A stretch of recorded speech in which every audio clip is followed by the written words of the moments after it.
ये आपने क्या कर दिया देवी? ये कैसा श्राप दे दिया मुझे? अब तो मैं चाह कर भी आपको नहीं देख सकता। मैंने तो आपसे पूर्व में ही कहा था कि विवाह के उपरांत मैं तपस्या के लिए जाऊंगा। इतने वर्षों आपने मेरी प्रतीक्षा की थी, कुछ वर्ष और कर लेती। मेरे साथ रहते रहते आपने इतना क्रोध कहां से आ गया देवी? तपस्या संपन्न होने के पश्चात तो मैं आपके पास ही आने वाला था।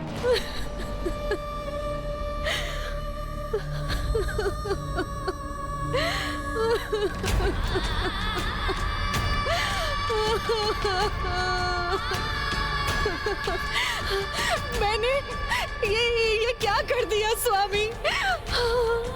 दुर्भाग्यवश ये मुझसे क्या हो गया? शांत हो जाइए देवी। कदाचित यही विधि का विधान है या फिर मेरे कर्मों का फल। आज आपने अपने माता पिता होने का अधिकार खो दिया है, इसीलिए मैं आपके मुख से एक भी शब्द नहीं सुनना चाहता। किंतु अब मेरी उस चुनौती और प्रतिज्ञा का क्या जो मैंने सूर्य देव के समक्ष लिए थे? मैं आपको अपना अस्तित्व सिद्ध करके दिखाऊंगा। आपसे भी ऊंचा स्थान होगा मेरा। और अब इस छाया पुत्र शनि को आपकी छाया में रहना स्वीकार नहीं। ओह, ये आपने क्या कर दिया देवी? अब मैं इस श्राप के साथ जीवन कैसे बिताऊंगा? कैसे उन महान लक्ष्यों को प्राप्त करूंगा जिसके लिए मेरा जन्म हुआ है?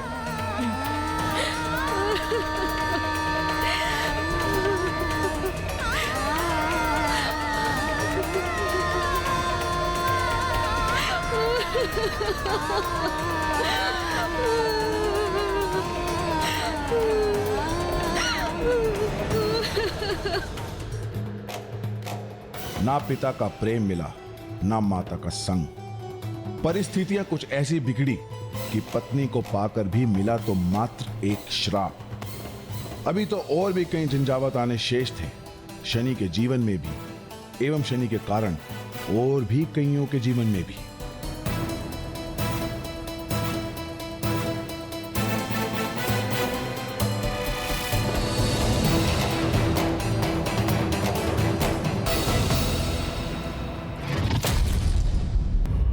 में आकर शनिदेव की पत्नी मंदा ने शनिदेव को श्राप दे दिया कि अब जिस पर भी उनकी दृष्टि पड़ेगी उसका नाश हो जाएगा। देवी मंदा से शापित होने के उपरांत शनि जी ने अपने भाग्य को स्वीकार किया और प्रभु महादेव को प्रसन्न करने हेतु तपस्या करने निकल गए। ओम नमः शिवाय। सुगंधिं पुष्टिवर्धनं नमः शिवाय। बंधनामृत्ये नमः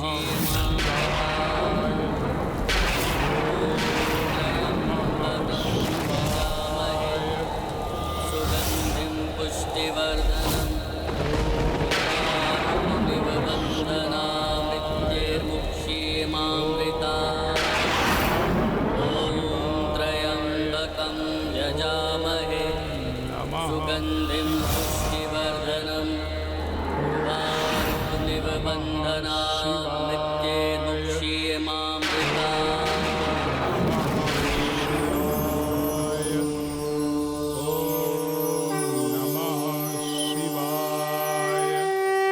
और इस प्रकार पूर्ण रूप से शनि जी प्रभु महादेव शिव शंकर शंभू की तपस्या में लीन हो गए। अपना आकार बढ़ाना होगा मुझे लंकेश को धकेलने के लिए।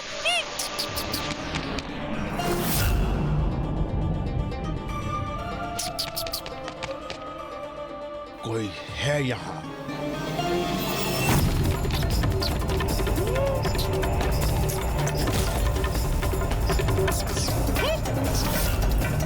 इस मूषक की इतनी उदंडता!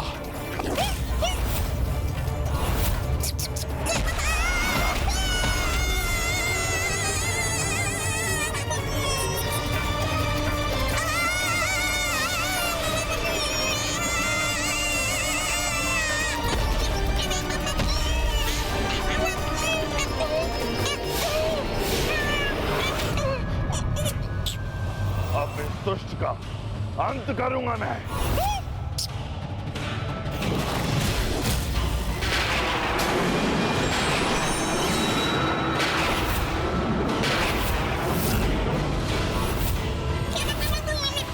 रुक जाइए लंकेश। प्रभु की आत्मलिंग को अपने हाथ में लिए किसी दुर्बल प्राणी का अंत मत कीजिए। फिर ये तो मेरे वाहन मूषक जी हैं। आपका वाहन है ये मूषक, तो ये मुझ पर प्रहार करने का प्रयास क्यों कर रहा था? आप इसके साथ मेरे विरुद्ध कोई षड्यंत्र तो नहीं रच रहे हैं? बहुत समय से मुझे आभास हो रहा था कि ये मेरे पीछे है और आप इसकी रक्षा कर रहे हैं। आप दोनों क्या चाहते हैं? स्पष्ट कहिए गणेश जी, क्या प्रयोजन है आपका? क्या आप प्रभु शिव की आत्मलिंग को उनके पास वापस लौटाने के लिए आए हैं? नहीं नहीं नहीं लंकेश जी, आत्मलिंग को लौटाने की तो हमारी कोई भी इच्छा नहीं, क्योंकि इन्हें तो स्वयं प्रभु शिव ने आपको प्रदान किया है। तो हम पिताश्री शिव शंकर शंभू की इच्छा के विरुद्ध कैसे जा सकते हैं? तो फिर इस उद्दंडता का कारण क्या है गणेश जी? इतना भी अधिकार बोध होना अच्छा नहीं है मूषक जी कि अपने अतिरिक्त मुझे किसी भी अन्य के साथ मित्रता करते देख आप सहन ही ना कर सके। मैं इनके साथ सदैव के लिए लंका तो जा नहीं रहा हूँ, जो आप मेरे लिए इनको धकेलने चले आए। ये रावण है, लंकेश, दशानन रावण है। ये पिताश्री के परम भक्त हैं। आपके समान ये मेरे संगी साथी नहीं और मुझे ज्ञान प्रदान कर रहे हैं मूषक जी। ये तो परम ज्ञानी है और फिर इनके हाथों में तो पिताश्री की आत्मलिंग है। लंकेश, आप तनिक मेरी सुनिए। ऐसे साधारण तुच्छ से मूषक से आत्मलिंग की रक्षा हेतु आपको कोई अस्त्र शस्त्र उठाने की आवश्यकता नहीं। मैं इन्हें तो बाद में दंडित करूंगा। अभी आपको तो ज्ञात है ना कि कैसे मित्रों को कभी कभी अधिक ही अधिकार का बोध हो जाता है। किंतु आप चिंता मत कीजिए, ये मूषक जी आपको अब कभी पुनः दिखाई नहीं देंगे। ऐसी कठोर ठोकर प्राप्त करने के उपरांत मैं तो क्या मेरी परछाई भी आपको यहाँ दिखाई नहीं देगी जब तक ये महाबली राक्षस लंकेश रावण आपके साथ है प्रभु। अब आप अपना क्रोध त्याग कर जल ग्रहण कीजिए। ये लीजिए।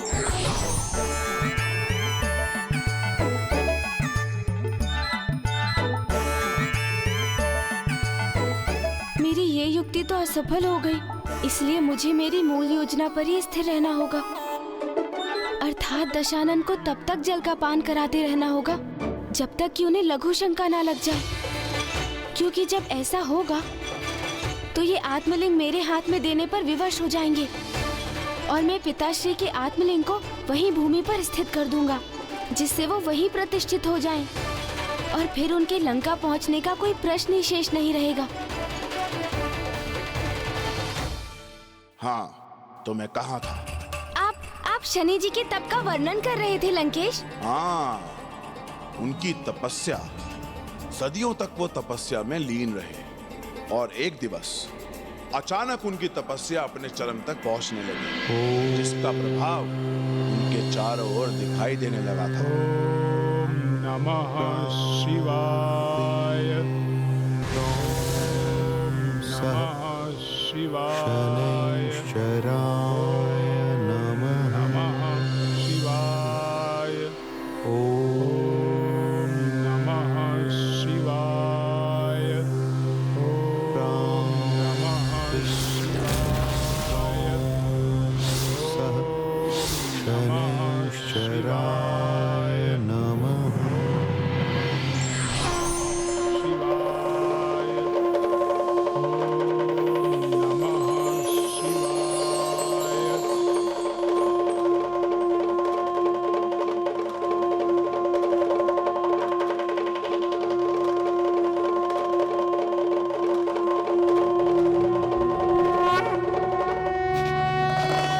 प्रणाम महादेव। मुझे ज्ञात है पुत्र, तुम्हारे इस कठोर तप का प्रयोजन सृष्टि में एक स्वतंत्र अस्तित्व को पाना है। उचित है, क्योंकि अब वो समय आ गया है जिसकी तुमने कामना कर ये कठोर तप पूर्ण किया है, जिससे जीवों को तुम उनके कर्म का दंड देकर उन्हें सुकर्म करने के लिए प्रेरित कर सको।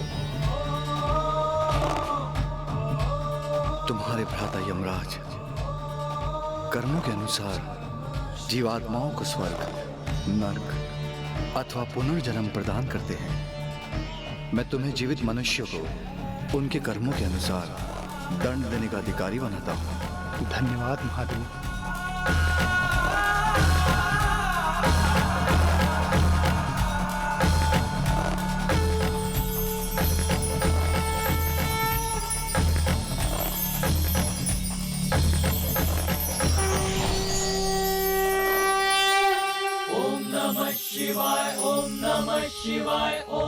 धन्यवाद प्रभु। आज की बात तुम्हारी दृष्टि संपूर्ण जगत पर रहेगी, जिससे जीवों को तुम उनके कर्म का दंड देकर उन्हें सुकर्म करने के लिए प्रेरित कर सको, और वो जीव स्वयं में सुधार लाकर सत्य और धर्म के मार्ग पर चल सके, प्रभु के निकट पहुंच सके। और मैं तुम्हें तुम्हारा दायित्व निभाने के लिए तुम्हें सूर्य मंडल के ग्रहों में भी स्थान देता हूं। इन ग्रहों में समावेश करने से इनकी संख्या बढ़कर 9 हो जाएगी।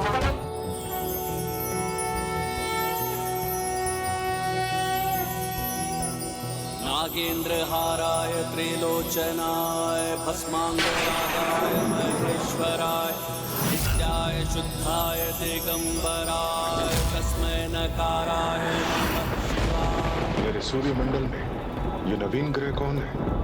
मंदाकिनी सलिल चंदन चर्चिता नंदीश्वर प्रमथनाथ महेश्वरा। तुम्हारे जन्म के साथ साथ ही काग तुम्हारे सहायक रहे हैं, इसलिए आज से तुम्हारा वाहन भी काग ही होंगे।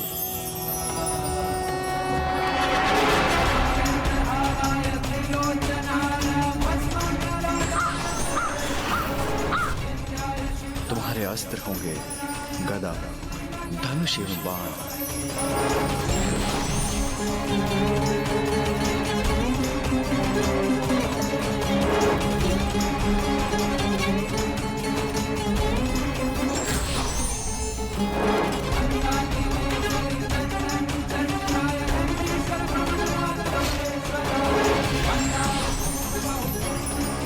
और आज से संपूर्ण जगत तुम्हें शनिदेव के नाम से संबोधित करेगा। और आज से संपूर्ण जगत तुम्हें शनिदेव के नाम से संबोधित करेगा। और आज से संपूर्ण जगत तुम्हें शनिदेव के नाम से संबोधित करेगा।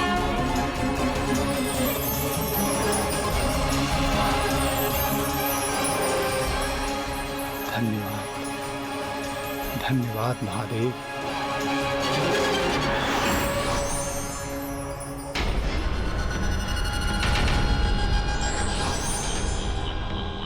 मैंने जो कहा था वो पूर्ण किया सूर्यदेव। अब मेरा भी स्वतंत्र अस्तित्व है। आ रहा हूं मैं आपके सूर्यमंडल सभा में अपना पद ग्रहण करने, अपना अधिकार स्थापित करने। अर्थात महादेव की कृपा से शनि जी को शनि देव की उपाधि प्राप्त हुई। हाँ शिवनंदन, अन्य ग्रहों के अधिपतियों के समान शनि ग्रह के साथ अब वो भी सूर्यमंडल के अभिन्न भाग बनने जा रहे थे, किंतु सूर्यमंडल के अन्य ग्रहों के स्वामी सूर्यमंडल सभा में एकमत होकर यही चाहते थे कि शनि देव का उस सभा में प्रवेश वर्जित किया जाए।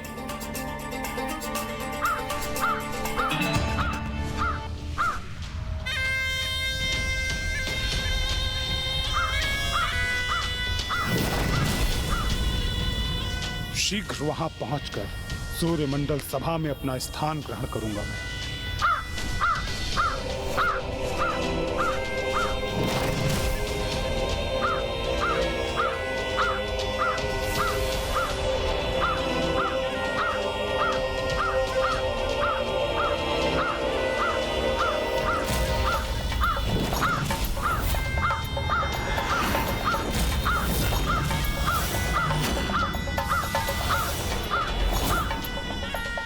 काक का कर्कश स्वर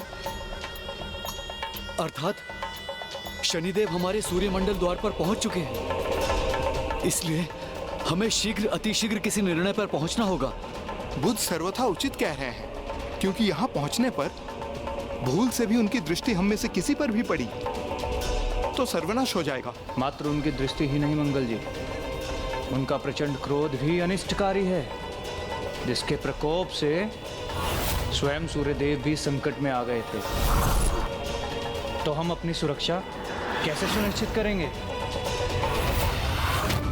चंद्रदेव, मेरा निर्णय है कि शनि को इस सभा में प्रवेश करने से रोकना ही उचित होगा।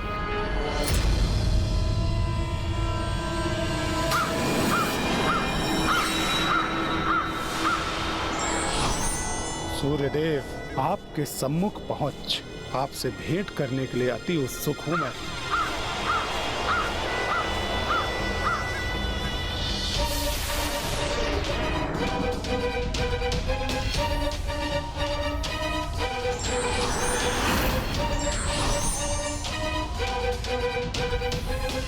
रुक जाइए शनिदेव।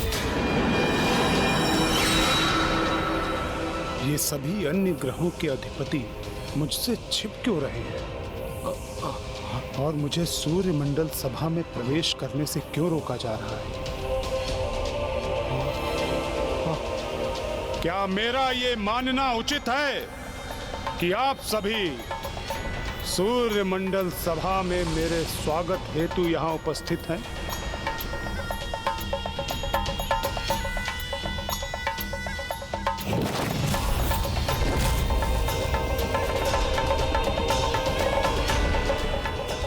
हे प्रतापी शनिदेव, हमें क्षमा करें। इस सूर्यमंडल सभा में आपको स्वीकार करने में असमर्थ हैं, क्योंकि सूर्यदेव अर्थात मेरे तथाकथित पिता ईर्ष्या करते हैं मुझसे, और वो ये कदापि नहीं चाहते कि मैं उनके सूर्यमंडल में अपना स्थान ग्रहण करूं, उनकी सभा का एक हिस्सा बनूं। नहीं नहीं नहीं, यह सत्य नहीं है शनिदेव। चंद्रदेव, यदि ये सत्य नहीं है तो सूर्यमंडल सभा में मेरे प्रवेश को वर्जित करने का क्या कारण है? ईर्ष्यालु ही नहीं, भीरू भी हैं सूर्यदेव। तभी उन्होंने स्वयं यहाँ आने के स्थान पर आप सभी को भेजा है मेरा मार्ग रोकने के लिए। उसका कारण तो आप दोनों के मध्य का बैर भाव है, और वो हमारे व्यक्तिगत बैर को सृष्टि के कार्यों में बाधा बना रहे हैं। सूर्यमंडल के अधिष्ठाता हैं वो, उन्हें इतना भी ज्ञात नहीं कि हमारे दायित्व किसी भी व्यक्तिगत शत्रुता अथवा वैर भाव से परे हैं। किंतु अब उनके इस भीरू स्वभाव और उनके इस भूल के कारण आप सभी दंडित होंगे।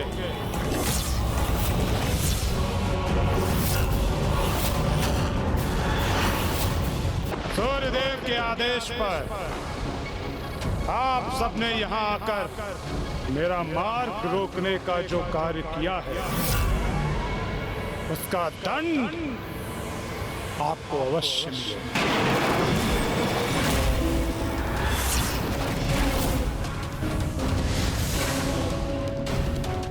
शनिदेव की दृष्टि तो विकृत होने लगी है सूर्यदेव। अब आपको ही हस्तक्षेप करना होगा, रोकना होगा उन्हें। हाँ सूर्यदेव, अन्यथा स्थिति विकट हो गई तो संपूर्ण सूर्यमंडल में संकट छा जाएगा।